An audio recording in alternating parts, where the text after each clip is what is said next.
ഇടുക്കി പീരുമേട് ഓടിക്കൊണ്ടിരുന്ന ലോറിക്ക് തീപിടിച്ചു. സേലത്ത് നിന്ന് കൊല്ലത്തേക്ക് കന്നുകാലികളുമായി പോയ ലോറിക്കാണ് തീപിടിച്ചത്. ഉടൻ ഫയർഫോഴ്സ് എത്തി തീ അണച്ചതിനാൽ അപകടം ഒഴിവായി.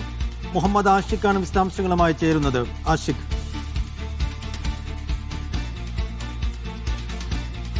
വെച്ചാണ് ഈ സംഭവം നടക്കുന്നത്. ഇന്ന് പുലർച്ചെ 2:30-ക്കായിരുന്നു സംഭവം. ദേശീയപാതയിൽ സേലത്ത് നിന്നും കൊല്ലത്തേക്ക് കന്നുകാലികളുമായി പോയ ലോറിക്ക് രാത്രിയിൽ ഓടിക്കൊണ്ടിരിക്കുമ്പോൾ തീപിടിക്കുകയായിരുന്നു. ഉടൻ തന്നെ ഡ്രൈവർ തിരിച്ചറിയുകയും ഫയർഫോഴ്സിനെ വിളിക്കാനുള്ള സംവിധാനം ചെയ്യുകയും ചെയ്തു. ഫയർഫോഴ്സ് എത്തി തീ അണച്ചതിനാൽ വലിയ അപകടം ഒഴിവായി എന്നുള്ളതാണ്. അല്ലെങ്കിൽ തന്നെ വലിയ വാഹനമാണ്, തീപിടിച്ചാൽ വലിയ പ്രദേശത്ത് ആകെ നാശനഷ്ടങ്ങൾ ഉണ്ടാകേണ്ടതായിരുന്നു. പക്ഷേ ഫയർഫോഴ്സിന്റെ സമചിത്തതയോടുള്ള ഇടപെടലിൽ തീ അണയ്ക്കാനായി വലിയ ആശ്വാസം നാട്ടുകാർ പ്രകടിപ്പിച്ചു. അർദ്ധരാത്രിയിലാണ് തീ പടർന്നത് എന്നുള്ളതും വലിയ ആശങ്ക സൃഷ്ടിച്ചിരുന്നു. ഏതായാലും തീ അണയ്ക്കാനായിട്ടുണ്ട്. ആശ്വാസകരമായ സാഹചര്യമാണ് നിലവിൽ ഉള്ളത്.